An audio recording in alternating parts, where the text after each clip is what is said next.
Nah, kalau dari sudut pandang akademisi nih, Bung Rocky, gimana menanggapi tentang Lokavore ini, pengembangan pangan desa? Yang kita sebut pangan itu artinya kecukupan, bukan kelimpahan. Melimpah pangan artinya sampah. Jadi kita sebut kecukupan pangan. Di Amerika itu lebih banyak orang keluarin sampah dari kulkasnya ketimbang apa yang dimasukin. Di situ ada kelimpahan pangan. Tetapi bagi Indonesia yang kita tahu bahwa bumi ini menyediakan segala hal, konsep utamanya adalah disparitas pangan. Itu yang lebih penting karena pencernaan kita tidak sama dengan orang barat. Kita dibiasakan untuk mencerna apa aja yang disediakan oleh bumi, bahkan yang belum dimasak. Jadi sekali lagi buat saya ada hal yang harus dipertahankan, yaitu kultur makan, bukan kultur untuk membeli itu. Jadi kultur makan itu dihasilkan dari halaman. Ya, karena itu penguatan awal mestinya mulai dari halaman. Dari halaman pindah ke dapur, dari dapur pindah ke piring. Kan itu dasarnya tuh. Kalau kita balik pada apa yang disebut local genius atau ya kearifan lokal. Tapi yang lebih penting adalah genius kita untuk memilih tanaman.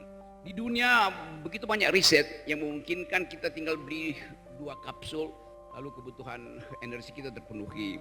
Kita tinggal 2 butir suplemen lalu terpenuhi. Tetapi kita tidak bertemu dengan alam. Makan artinya bertemu dengan alam.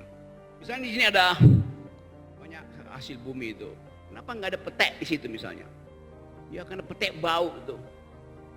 Buat orang kota petek itu bau. Tetapi buat orang desa petek itu lebih wangi dari Chanel No. 9. Pasti. Bau bekicot di sawah itu dianggap menyengat. Buat saya, parfum seorang selebritis yang tidak paham tentang cara pakai parfum lebih menyengat dari bau bekicot. Kan kita tahu bagaimana orang pamer tentang kemewahan, tapi dia bahkan pakai parfum pun dia nggak tahu. Parfum itu harus dipakai dari jarak 30 cm supaya parfum itu ada alkohol. Kalau Anda pakai parfum 5 cm dari kulit, yang tiba lebih dahulu di kulit adalah alkohol. Kulitnya terbakar, baru parfumnya masuk. Baunya sengit-sengit. Jadi kadangkala pelajaran itu juga yang mesti kita tanamkan pada anak-anak muda di desa. Karena anak muda desa itu berebut parfum tuh. Skincare hidup di mana-mana tuh. Padahal sebetulnya skincare yang paling bagus adalah lumpur yang disediakan oleh alam. Jadi itu yang kita sebut bantuan teknologi untuk meriset. Yang saya khawatirkan adalah desa-desa yang secara digital literarinya itu bagus, tetapi sekarang ada upaya pemerintah untuk menghalangi atau menghambat penggunaan medsos yang bakal tiba di Sumedang, tiba di semua desa terhadap anak-anak di bawah 15 tahun. Di Australia udah ada semacam aturan bahwa anak di atas di bawah 12 tahun, di bawah 15 tahun, bahkan di bawah 12 tahun tidak boleh main medsos. Sekarang kita lihat di desa-desa, anak itu mengakses informasi lewat medsos. Akibatnya otaknya terhubung dengan kota, padahal kakinya ada di sawah. Nah, paradoks ini saya kira yang mesti dibuat bagus, supaya kita tahu bahwa desa itu ada tempat kita kembali. Itu intinya. Jadi sekali lagi saya senang bahwa di Sumedang ini melek digital, tetapi harus dilatih dengan baik supaya akses terhadap informasi itu tidak menghasilkan yang kita sebut konsumerisme atau konsumtivisme. Itu kira-kira. Jadi kita produksi pangan dari desa, kita produksi kebutuhan pokok kita, tetapi kita halangi produksi informasi itu masuk ke desa. Karena lama-lama akhirnya desa itu sekedar jadi tempat lahan pertanian, bukan tempat bertani. Beda antara lahan pertanian dan bertani. Bertani itu seluruh aktivitas keringat saya, gerak otot saya, kemampuan saya untuk beradaptasi dengan bunyi pohon yang sedang tumbang, alam semesta menghidupkan harapan. Itu satu lokasi yang kita sebut sebagai kesiapan manusia untuk bertemu dengan alam semesta. Jadi di Sumedang ini saya lihat tersedia semua hal. Jadi mungkin sebelum Tuhan menciptakan surga, dia dulu punya KTP di Sumedang. Tepuk tangan dong untuk Bung Rocky. Jadi tadi yang saya tangkap, pangan itu pertama buat kecukupan ya, bukan kelimpahan. Kecukupan tuh. Jadi konsep berkecukupan artinya yang dibutuhkan oleh tubuh biologis kita dipenuhi oleh alam. Yang berlebihan itu pasti jadi sampah. Kan itu prinsipnya kan. Kita makan untuk sesuatu yang menghidupkan harapan bahwa besok kita akan makan tuh. Tapi kalau kita berpikir kita makan hari ini supaya minggu depan kita masih ada makan, maka kita timbun makanan. Begitu timbun makanan, fermentasi terjadi dalam 24 jam, dia langsung jadi sampah tuh. Nah itu pengaturan itu bisa dibantu oleh teknologi itu. Wah, jumlah energi, kalori kita, protein, berapa, supaya kita tidak mengambil melebihi yang disediakan oleh bumi. Nah, sekarang ada food estate macam-macam, tapi saya termasuk orang yang pengkritik food estate itu. Karena itu semacam arogansi terhadap alam itu. Alam memberi kita kesempatan untuk menikmati dengan cara yang beradab, tapi food estate itu bumi dipupuk segala macam tuh, dipakai teknologi dan berlebihan akhirnya tuh. Padahal misalnya pemerintah memang menginginkan ada stok pangan yang tersedia. Tetapi kalau stok pangan itu diwujudkan dengan cara merusak alam, maka alam akan marah pada kita kan.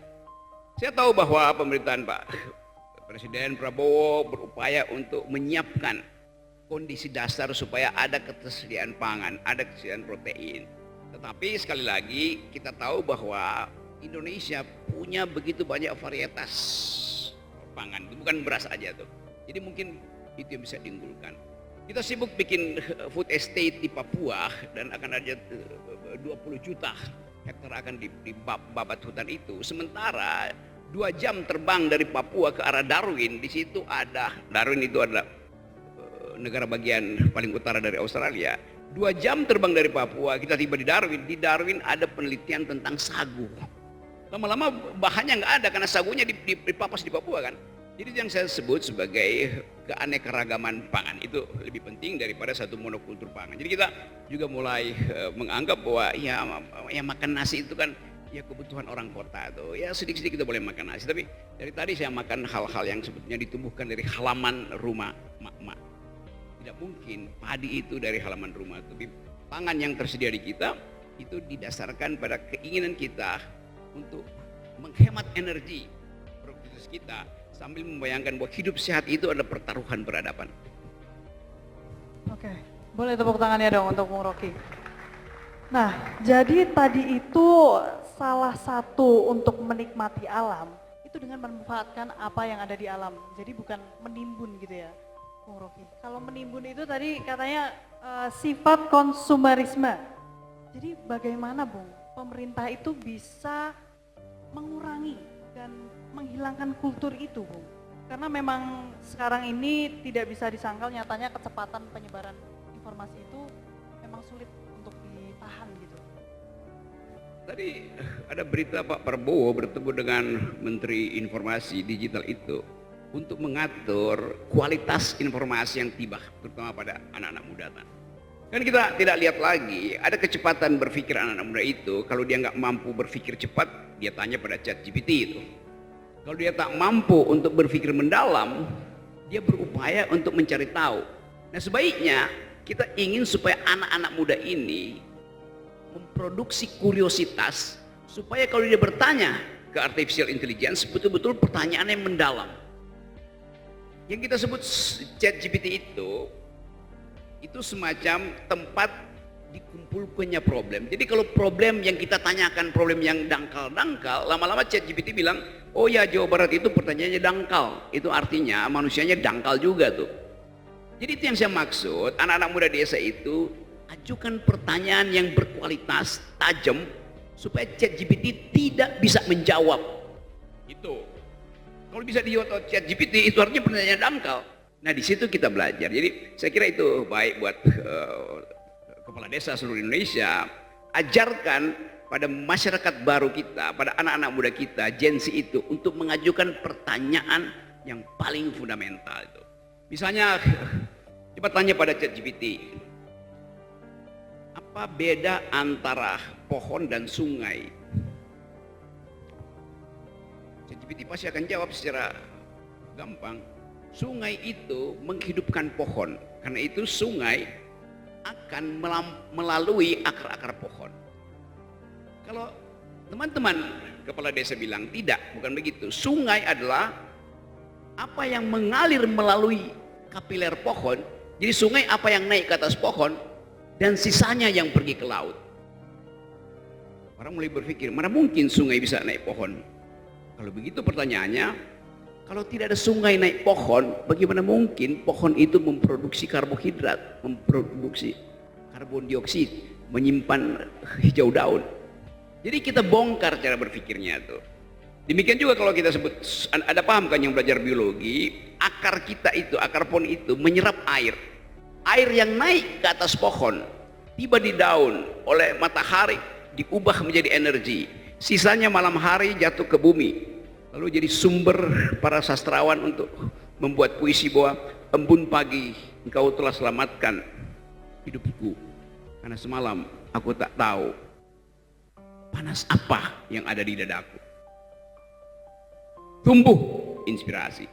Jadi kalau kita bilang setiap pohon adalah sungai, maka itu adalah pelajaran ekologi.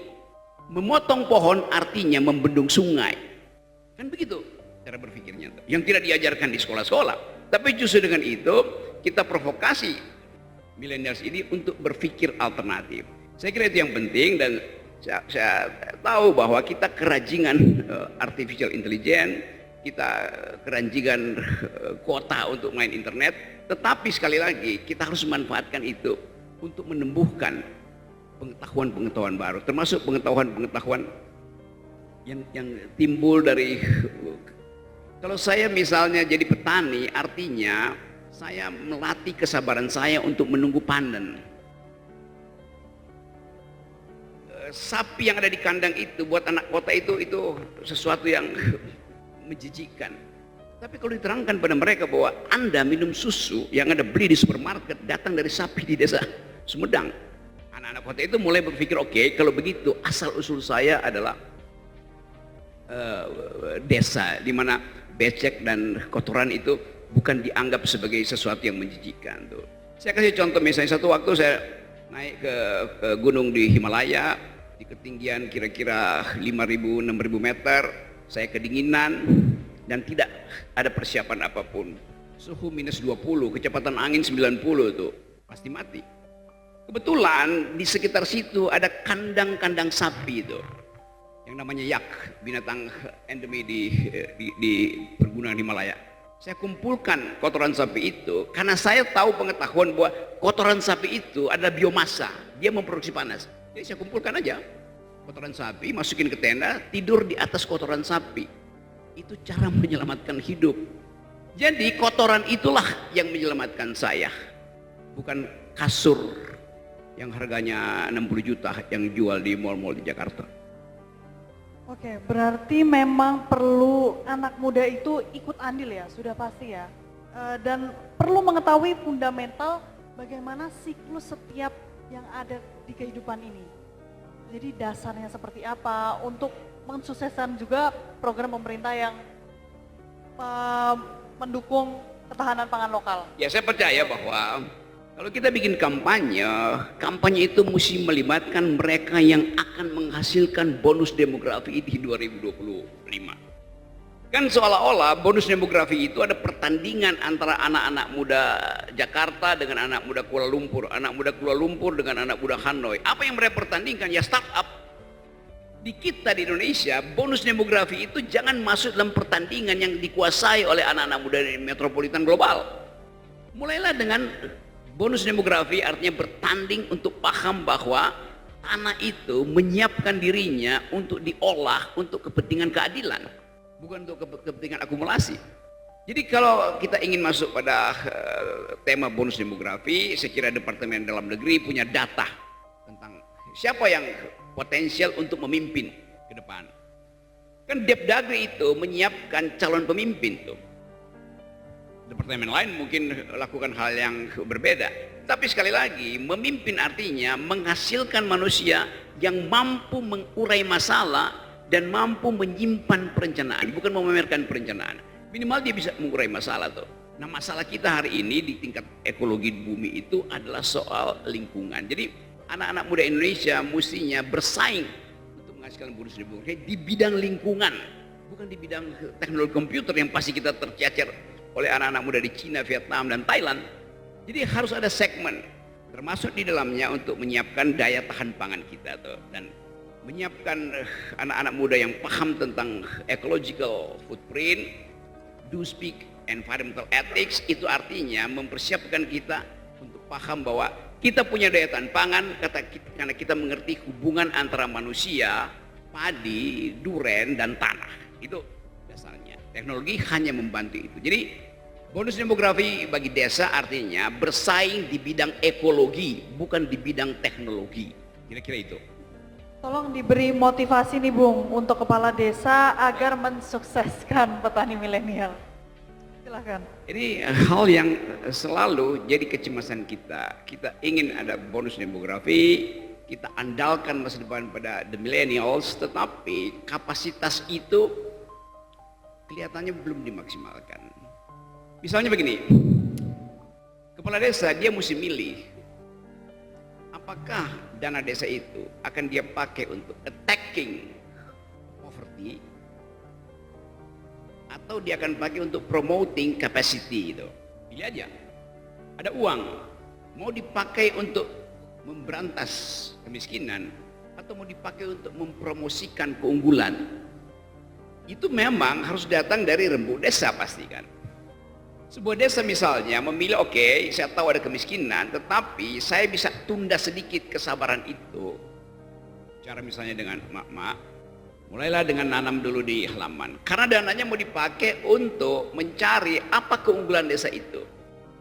Comparative advantage-nya apa atau competitive advantage-nya apa. Jadi dana itu akan dipakai inline dengan desain yang hendak diunggulkan. Tapi sekali lagi, ini memerlukan percakapan antara masyarakat di situ tuh. Kalau kita dapat kesimpulan itu, desa A keunggulan komparatifnya adalah soal cabai.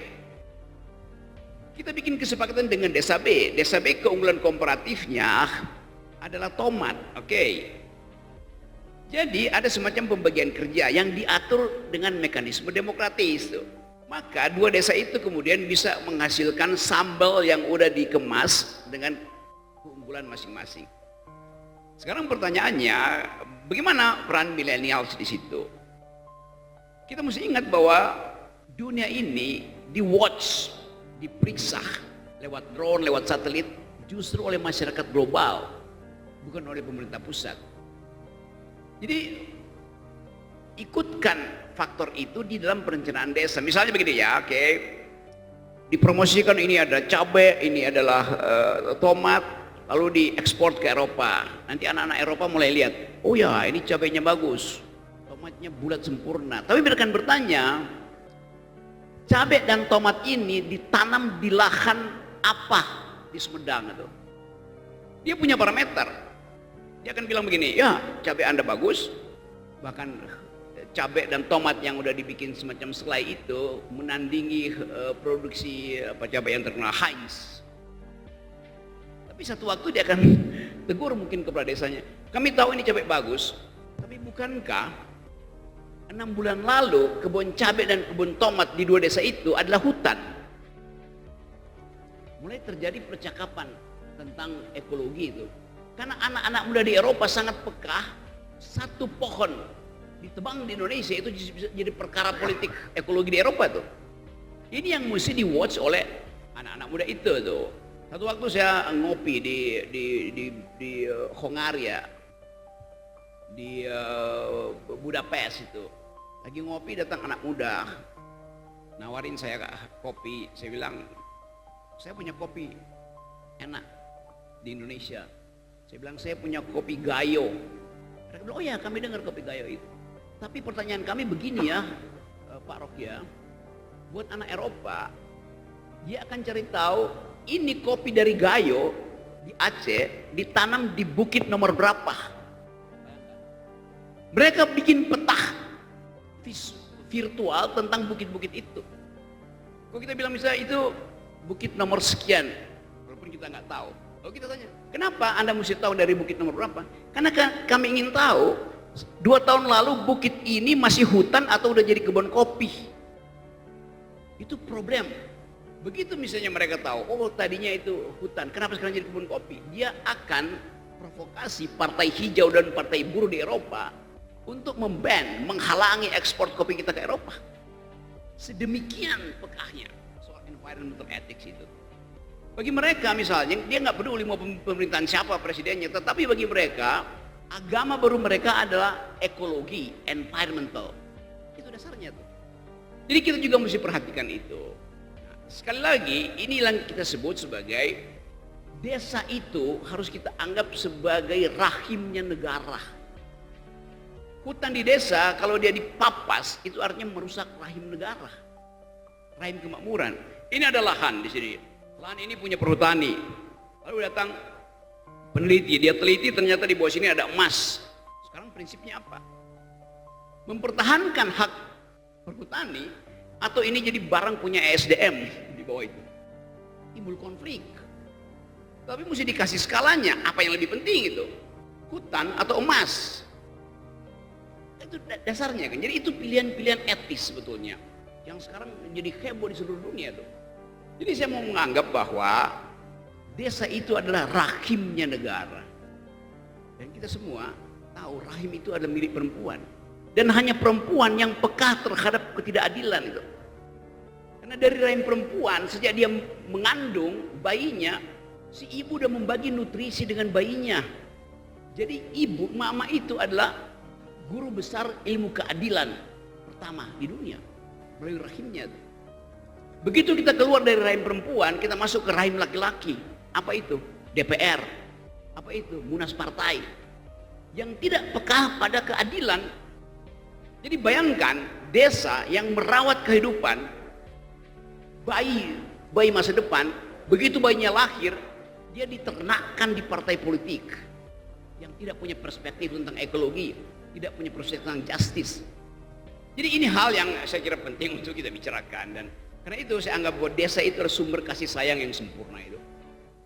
2 remaja saling jatuh cinta di desa, di pematang sawah karena mengejar kunang-kunang yang sama. Di kota 2 remaja jatuh cinta karena berebut handphone terbaru untuk selfie-selfie itu. Lain. Bahasa batinnya lain tuh. Jadi saya selalu kembali ke desa karena saya tahu di situ ada kejujuran. Saya ingin Sumedang mempromosikan lebih dahulu bahwa kejujuran di Sumedang itulah kejujuran karena kita ngerti, paham bahwa Sumedang adalah desa, desa adalah rahimnya negara.